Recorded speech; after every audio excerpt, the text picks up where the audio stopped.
عايز اعرف المناعه بتاعتي كويسه ولا لا. اه يعني انا دايما هي برضو، يعني انا مثلا لا قدر الله حد تعبان في القلب فبيعرف بيبقى ليه ساينز او علامات كده معينه، او تعبان مثلا في الرئه او انا بقى عشان اعرف هل انا تعبان عندي تعب في المناعه ولا لا، ايه هي العلامات او الاعراض اللي بتظهر ابدا اخد بالي من حكايه المناعه. تمام. طبعا احنا اتفقنا خلاص ان المناعه وظيفتها الرئيسيه هي حمايه الجسم من الميكروبات.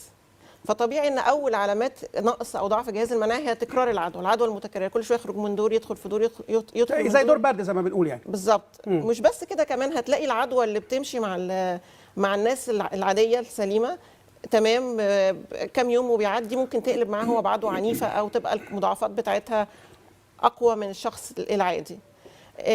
نوع انواع ضعف جهاز المناعه اتنين، يا اما هو مولود بيه نسميها برايمري، يعني هو ده المشكله اللي عنده الصحيه اصلا في جهاز المناعه، ودي بتظهر بدري، يعني الطفل هتلاقيه على طول هو لسه صغير بيظهر على طول العدوى المتكرره، بقى حسب انهي جزء من جهاز المناعه بتاعه ضعيف هتبدا تظهر عليه انواع معينه من العدوى متكرره. يعني اول حاجه الام لازم تاخد بالها من عيالها، لو في آه. ولد او بنت بيتكرر عندهم موضوع البرد يبقى لازم بصوره طبعا مبالغ فيها، لان الاطفال كده كده معرضين ما عشان ده السؤال، لان يبقاش هم فيه كده هلع بيجي بقى. لهم بالظبط كده يبقى في هلع بصوره مبالغ فيها ببكتيريا غير مألوفه او بميكروبات غير مألوفه بصوره اكتر بكتير من المتوقع في السن ده للوقت ده للسيزون ده. هتلاقي الطفل على طول معرض لعدوى وميكروبات غريبه ممكن تكون مش معتاده قوي معانا. ممكن يضطر ان هو يدخل المستشفى بسبب كل شويه بسبب العدوى، بتبقى العدوى شديده شويه معاه عن الطفل العادي. تمام، ده اول حاجه. تاني حاجه اللي هي اشيع بقى، اللي هي اكثر شيوعا، اللي هي ضعف جهاز المناعه المكتسب.